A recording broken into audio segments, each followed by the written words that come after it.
na Mangal Alto. Conta-nos um pouquinho do projeto aqui que está passando. Sim, nós Mangal Alto agora aqui para projeto para restaurar o Mangal Nang. Nós estamos ali para fim de ano passado que Mangal Nang que começou a ir atrás. Nós estamos fazendo um sondeio para o motivo de que o Mangal está indo atrás. E nós descobrimos que nós estamos indo atrás do fluxo de água a para. O pino está aqui acaba. Nós check it out. Então, do que fluxo a para, o Mangal Nang perde o sistema que nós temos para cada bibo. Então, nós decidimos que, em verdade, se vai abrir o canal que já existia no passado, para que a água de lá fresca por dentro da trobe, para Mangal começar a regenerar no mês. Então, esse projeto andando agora aqui para coba e restaurar o fluxo de água que já existia no passado. O projeto que também não é ligeiro, mas ligeiro com essa verwacht, e nós temos um plano para ter ele claro para outros semanas. Se tem par de delays, portanto 2 semanas máximo, para você verwacht para 2 semanas o fluxo de água lá direita. Para o fluxo de água por começar a direita e sair, nós vamos abrir o canal também na final, você também está a laster parte do projeto, nós vamos abrir o canal meio para mim, é 2 pontos na final, nós também abrir hora na final do projeto. Então, pensei que nós vamos construir brug chiquito, temporariamente, com gente para ir para access ao beach, pero junto com a ATA também traz brug permanente no futuro, sim.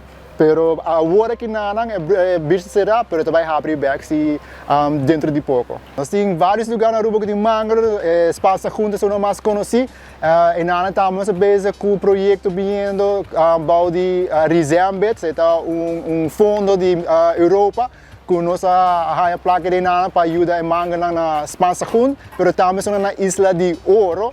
E também nós acordamos passado tem uma área na Santo Largo, de essa linha, onde o Mangal vai atrás. Jammer genoeg, é a natuur en landschap, en not a kaibouw de manejo de parque, pero a área de Mangal, que a kaibouw de parque, que a natuurgebied, é nang si nós bezig com nada, agora que nós começamos a Mangal Alto, e aqui par de lunas vai começar a espaço junto, e isso de ouro também para zorgar que Mangal nem, porque da vivo, porque da sano, para não vai atrás, mas nós ir para na Santo Largo.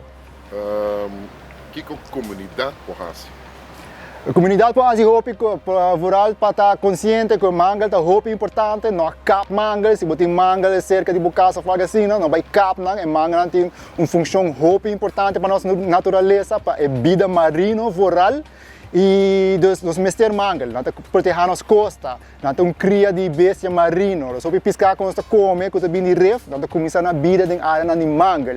Então, cuida de Mangal, não cap Mangal, e também ser consciente da sociedade que você traz lá mais, saque sushi, coisas assim, não larga atrás, não tira butter da área de Mangal, nós saca hopi butter, nós saca hopi sushi, ou nós vamos com banda canal, que coisas chiquito assim na cada para proteger Mangal, ser consciente do impacto que o tem em Mangal e nós estamos juntos para ajudar o lugar que vira bonita bem.